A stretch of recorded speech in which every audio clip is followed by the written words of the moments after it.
Olá, eu estou hoje com a doutora Rossana Cotec, neurologista infantil, de adolescente, de adultos. Está aqui conversando com a gente tem pacientes em comuns e é claro que eu teria que conversar com ela para a gente falar um pouquinho sobre o autismo. E vem chegando lá no núcleo muitos pacientes com o que a gente chama de um autismo mais leve. E eu pedi para ela nos esclarecer, trazer luz a essas questões para que a gente possa romper alguns mitos. Doutora Rossana, muito obrigada por aceitar o convite. A gente sabe que a sua agenda é super lotada, é uma médica extremamente respeitada, conceituada aqui no estado do Mato Grosso, no atendimento às pessoas com transtorno do espectro autista. Eu gostaria que tu nos falasse um pouquinho dessa condição, desse transtorno, nesse nível mais leve, que as crianças acabam chegando um pouquinho mais tarde lá na avaliação. Muito obrigada, Adriana, pela oportunidade. É um prazer realmente falar sobre isso, que é tão importante no nosso cotidiano.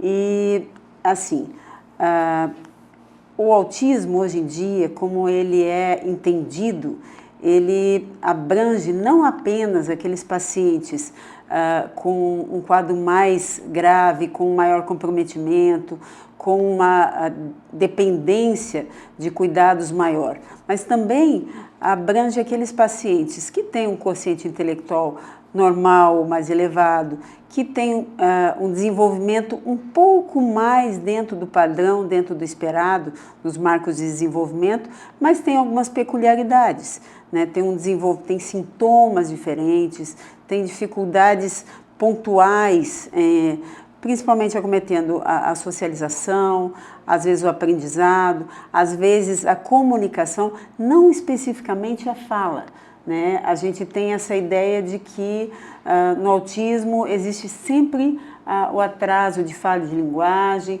em que a criança demora para falar. Isso, claro, é um dos critérios que a gente usa para o diagnóstico. Mas nesses pacientes, que a gente chama depois na adolescência, na idade adulta, de nível 1 de suporte, pode não haver o atraso da fala. Aliás, isso é muito comum até. Os pacientes com quociente intelectual bom ou até acima da média, eles não têm atraso de fala, até o contrário. Eles têm um desenvolvimento da fala muito precoce e até muito bonito, uma fala assim, elaborada, com palavras muito bonitas e tal. Mas o principal problema é na comunicação. Às vezes a comunicação não é tão eficiente, a expressão do pensamento através das palavras não é tão fluido, não é tão fluente. Então, ele acaba tendo dificuldade para se fazer entender, ou para entender também o que as pessoas querem dizer. São sintomas diferentes, né?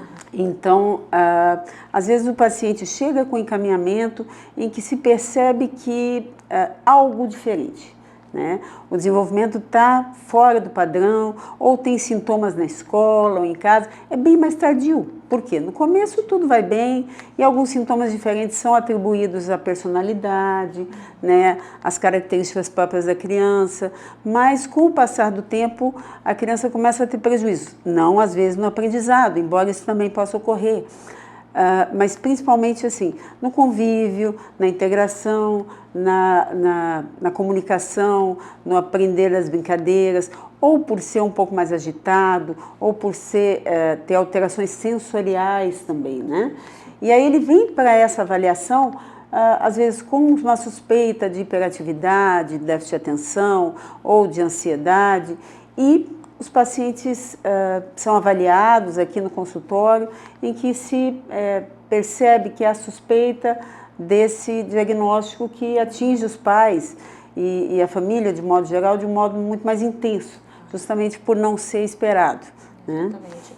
Doutora, nós sempre temos parcerias, né? Temos parcerias com os nossos, com algumas famílias. Você encaminha para avaliação neuropsicológica, ou quando chega lá no núcleo encaminho, né, para você, para estar dando uma continuidade a esse olhar.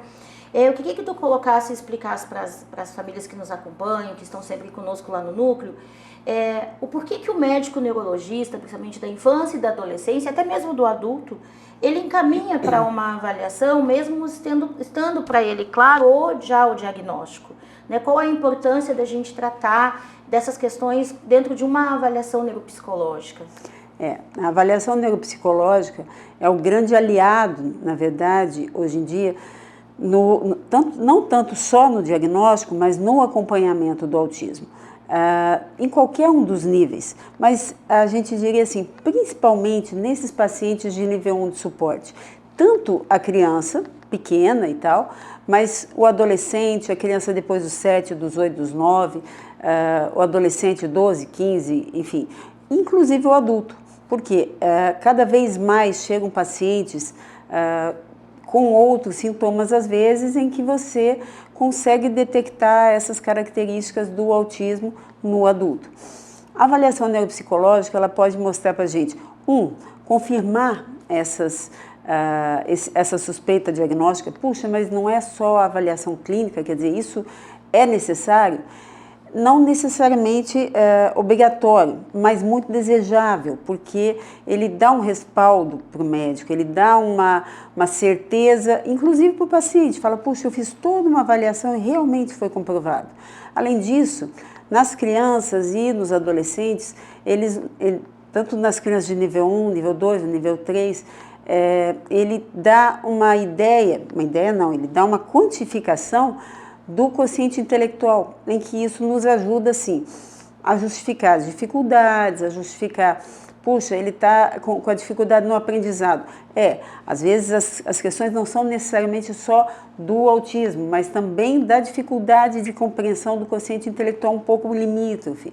E isso ajuda a você direcionar, olha, é uma abordagem mais de comportamento, é uma abordagem mais pedagógica. E no adulto, eu diria que é muito importante porque não basta só a avaliação, às vezes, do médico, e você atestar, e você laudar, e dizer preenche os critérios e você tem o diagnóstico do autismo. Mas quando você tem uma avaliação neuropsicológica completa, isso dá um respaldo, inclusive legal, né? Um respaldo para fins de trabalho pedagógico e tudo, né? Acompanhamento na universidade que nós realizamos lá, tudo. E assim, como existe hoje em dia muitas leis, muitos direitos, muitas coisas que o paciente pode usufruir em função da sua condição, quanto mais respaldado você está para buscar esses direitos, melhor o resultado, mais certeza do resultado, né? Isso. Doutora, muito obrigada. É sempre encantador conversar com a doutora Rossana, transborda conhecimento, né, sobre a condição, né, o transtorno do espectro autista. Todas as vezes que a gente tem a oportunidade de estar junto, sempre sou muito feliz, sou muito agraciada com o conhecimento dela. Temos pacientes em comuns, ela sempre disponível a discutir, a auxiliar, a aprofundar questões. Doutora, muito obrigada por abrir esse espaço na sua agenda lotada, cheia, né? Sei que você tem uma agenda de pessoas que atendem o estado todo, né? Então, muito obrigada por ceder esses momentos para a gente e pode sempre contar com o nosso auxílio também. Muito obrigada.